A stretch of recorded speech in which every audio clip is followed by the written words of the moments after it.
అందరికీ నమస్తే అండి. తరచూ వివాదాస్పద వ్యాఖ్యలు చేసే భువన కరుణాకర్ రెడ్డి నిన్న ఒక వీడియో రిలీజ్ చేశాడండి. ఆ వీడియోలో ఐఏఎస్ అధికారి శ్రీలక్ష్మి గారిని ఉద్దేశించి ఎంత నిజంగా మాట్లాడుతున్నాడంటే, ఆవిడ పెట్టుకునే చీర 1,50,000 రూపాయలంట, ఆవిడ పెట్టుకునే విగ్గులు 50 లక్షల వరకు 50 లక్షల వరకు ఉంటాయట. దాదాపు ఒక 11 విగ్గులు ఆవిడ వాడుతుందంట. సరే, రాజకీయంగానో లేదంటే నీ పైన ఎలాంటి ఏదైనా అవినీతి ఆరోపణలు చేస్తే దానికి సంబంధించి కౌంటర్ ఇవ్వడంలో తప్పలేదు. కానీ ఆవిడ వస్త్రాధారం గురించి, ఆవిడ కట్టుకున్న చీరల గురించి, ఆవిడ పెట్టుకున్న విగ్గుల గురించి మీకెందుకండి? ఒక జగన్మోహన్ రెడ్డి అయినా, వైసీపీ నాయకులైనా, వైసీపీ కార్యకర్తలైనా షర్మిలాని విమర్శించేటప్పుడు కూడా అలాగే విమర్శిస్తారు వ్యక్తిగతంగా. ఇక్కడ మీ పైన ఏదో చిన్న ఆరోపణ వచ్చిందని చెప్పేసి అని ఆవిడ తెలుగుదేశంతో కలిసిపోయింది. ఆవిడ మా పైన విమర్శలు చేస్తుంది. శ్రీలక్ష్మి అనగానే తక్కువ గుర్తుకొచ్చేది మీ పార్టీయే, జగన్మోహన్ రెడ్డి. మీరు చేసిన అభివృద్ధి కార్యకలాపాలే, ఏది గుర్తురాదు. అవసరం ఎక్కువనట్టుంది వల్ల ఇష్టానుసారంగా మాట్లాడుతున్నారు. సార్ ఏమని మాట్లాడుతున్నారు అనిపిస్తుంది.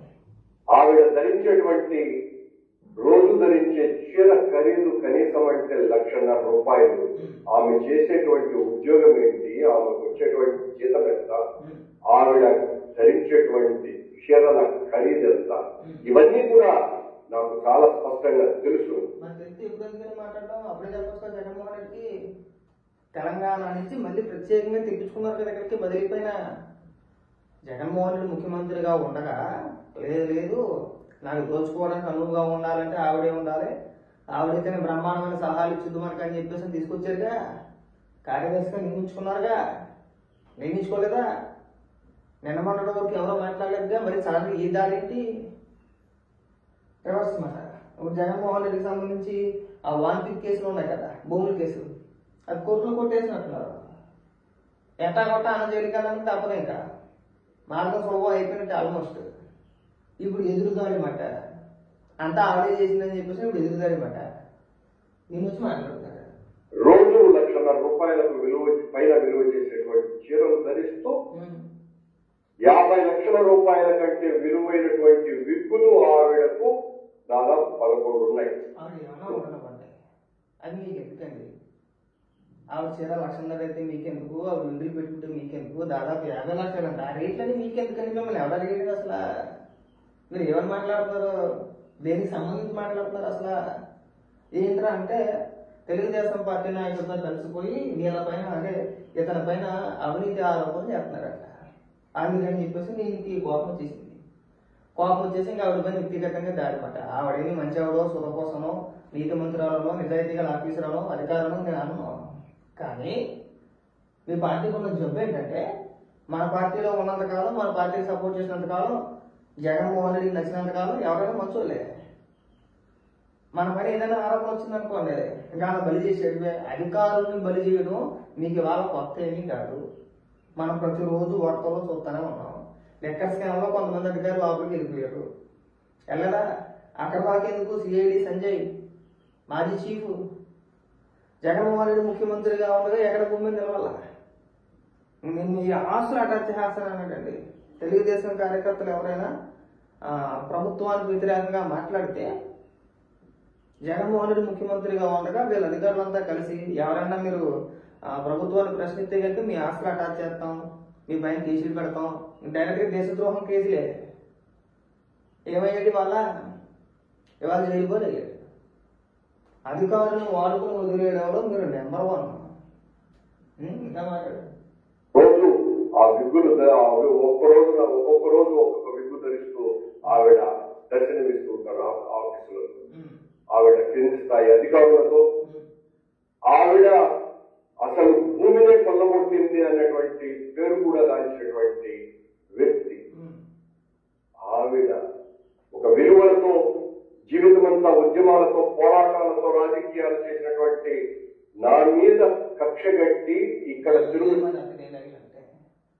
జీవితం అంతా పోరాటాలు చేసేవా? విలువలతోనా? ఎవరి పైన పోరాటం చేసేవు? ఎవరికి నువ్వు పోరాటం చేసేవు? మీ భాషా విధానం చూస్తుంటే ఇలాగే పోరాటం చేశారా మీరు? మాట్లాడితే ఆవిడ అవినీతి అధికారే కాదనట్లా. కానీ ఆవిడ ఎవరు సపోర్ట్ చేసింది? జగన్మోహన్ రెడ్డికే. ఆవిడ జైలుకి ఎందుకు వెళ్ళింది? జగన్మోహన్ రెడ్డి అడుగు. ఒకవేళ అన్ని తెలిసినోడు మీరు అధికారంలో ఉండగా ఎందుకు ఖండించలేదు? ఏమంటే ఆవిడ ఎందుకు తీసుకొస్తున్నారో? మీరు ఆవిడ ప్రత్యేకించి తెలంగాణ నుంచి బదిలీపై మళ్ళీ ఇక్కడికి ఎందుకు తీసుకురావాలి?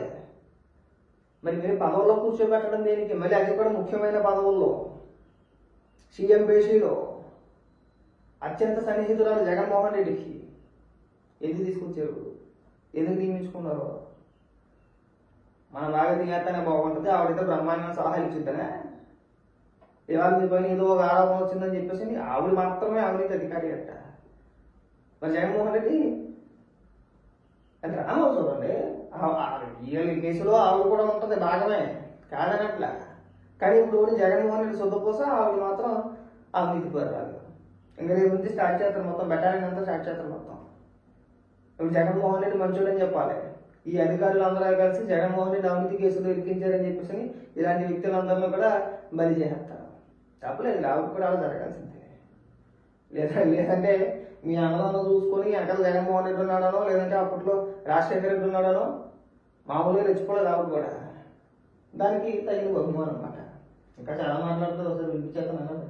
తిరుపతిలో గతించిన ఓ తెలుగుదేశం నాయకుడితో విపరీతంగా అంటగాగినటువంటి ఆవిడ, నేను ఈ ఘోరాన్ని చూడలేక అడ్డుకట్ట వేశానని నా మీద తెలుగుదేశం వాళ్లను ఉసిగొల్పి 2,000 కోట్ల రూపాయల అవినీతి జరిగిందేనని ప్రచారం చేయడానికి ఈ ఆధునిక రజియా సుల్తాన్ అనే కారణమని చెప్తున్నారు. తప్పలేదు, కాదన్నట్టు. ఇప్పుడు నీ పైన ఆరోపణలు చేశారు, దానికి నువ్వేమైనా కౌంటర్ ఇవ్వాలి? నీ దగ్గర ఏమైనా ఆధారాలు ఉంటే తీసుకొచ్చి నిరూపించాలి. అనవసరంగా లేనిపోయిన ఆరోపణ చేయొద్దు కదా. సబ్జెక్ట్ ప్రకారం వాళ్ళు ఏవైతే ఆరోపణలు వచ్చినాయని చెప్పేసి నువ్వు అంటున్నావో దానికి సంబంధించి నువ్వు స్పందించాలి. నువ్వెవరు మాట్లాడుతున్నావండి? ఆవిడ కట్టుకున్న చీర గురించి, ఆవిడ పెట్టుకున్న విగుల గురించి మాట్లాడుతున్నావు. దీన్ని ఉడికిపోతాను అంటారండి. సబ్జెక్ట్ లేనప్పుడు వ్యక్తిగతంగా విమర్శిస్తారు వీళ్ళలాగా. మనం ఏదో రకంగా డైవర్ట్ చేయాలి. మన అవినీతి పక్కదారి పట్టాలంటే ఏం చేయాలి? వ్యక్తిగతంగా విమర్శించాలి. ఇక మీరు చేసే పని అదే. ఒకవేళ నిజంగా మీ పైన అలాంటి ఆరోపణ వస్తే మీరు చేయాల్సింది ఏంటి? ఇదిగో మీరు ఏదైతే ఆరోపణ చేస్తున్నారో అది వాస్తవం కాదు, ఎవరైనా నిరూపించుకోవాలంటే నిరూపించవచ్చు. నేను అలాంటి తప్పు చేయలేదని మాట్లాడటంలో తప్పు లేదు. కానీ ఆవిడ చీరల గురించి విగ్గు గురించి మాట్లాడటం తప్ప కదా. ఆవిడ అవినీతి అధికారినే కాదనట్లా. వెనక కేసుల్లో ఉన్నారు, జైలుకి వెళ్ళి వచ్చారు, వేలు పైన ఉన్నారు కాదనట్లేదు మేము. కానీ మనం మాట్లాడేటప్పుడు కాస్త ఇంతజ్ఞానం ఉండాలి కదా. ఉడికిపోతున్నా పోలేదండి. మీరు అంతే, మీ దరిద్రపుడి పార్టీ అంతే. మాట్లాడితే చెల్లి కట్టుకున్న చీర గురించి ఏమో జగన్మోహన్ రెడ్డి మాట్లాడతారు, ఇంకా ఎవరు కట్టుకున్న చీరల గురించి మీరు మాట్లాడతారు.